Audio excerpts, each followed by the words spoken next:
Basically, functions are a set of statements which do a particular task and is generally have been made so that we do not have to rewrite that particular task again and again, and will make our work easy. Let's just quickly please see a diagram that how the function is actually working. Let's say this is our main function and it is having bunch of lines written in it. And as we all know, in our program, the lines are getting executed sequentially. That means one by one after another. Let's suppose after executing these three lines, we hit a function. The moment we hit a function, we will directly jump to the code or the body of that particular function F1, and we will start executing the line sequentially. And let's say suppose we hit another function, we will jump to that function and we will read the line. And let's say suppose we hit another function, then we will go to the another body of another function, and this will go on till the time we are not reaching a function. We are not reaching a particular function which is not having any function inside it, or which is not dependent on any other function. The moment we hit that particular function where we do not have to move forward or to depend on any other function, it will return something totally depends on its signature, whether it will return an integer, character, a string, or something, or nothing. We always have an option to return nothing from a particular function. The void is return type of that particular function from which we do not return anything. Let's say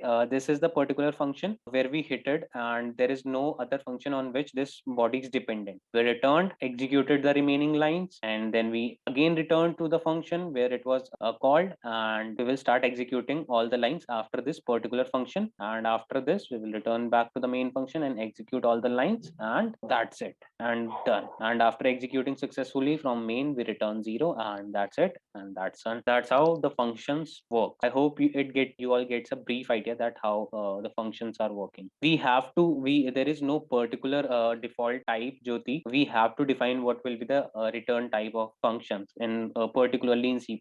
But in JavaScript, you do not have to define anything. Let's just not mix. Let me just make it clear that in C++, you always have to define what value a function is gonna return, whether it's an integer, string, character, or void. If it's not gonna return anything, you have to mention void keyword in front of it. But in JavaScript, cases is very different. You can simply do not have to mention, and compiler will do the work for you. But in C++, we have to mention. Let's just make a basic function for our code, and let's see. Let's just make a basically I'm making it so that anyone who is not having an idea about the how the function is declared or how a function is made, that person will get an idea. Even in main, we are defining int that it's gonna return an integer value after its successful execution. So the first thing that we write for a particular function is its return type. Since we are making a sum function, and it's gonna add two values and return a value to us after adding. So the return type would be int because it is returning an integer, right? Then we have the name of the function, and then we have the arguments, let's say a and b. And then we start the curly braces, and between these curly braces we define the logic of a particular function, and that's it. That logic could be of one line as well as of multiple lines. It may include another function and it may not include another function. So now moving forward, we saw what function is, we saw the definition, then we have seen the example of a function. This is our very basic example of a function. Then moving forward, here comes the function declaration part. Basically what it meant, you can see this function. What if I paste this function here? Will it gonna work again? It is not declared before main. There are few languages or programming languages in which we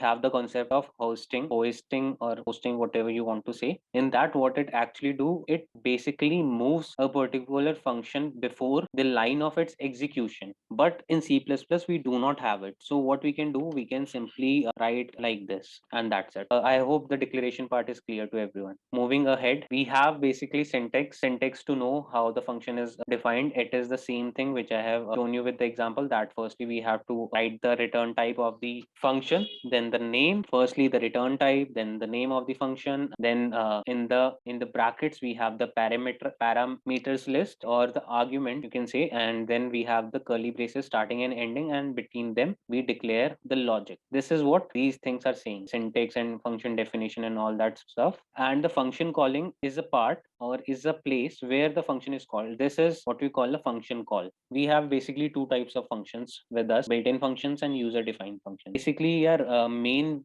I would say, we will not consider a main as a purely built-in function, because we are defining the logic in main. No, size of, sort, and min, max, these are the built-in functions. Library functions are built-in functions. And this is an example of user-defined function. And the main motive of creating this function was the same, so that you will be able to understand the difference. So I hope we are good to move ahead.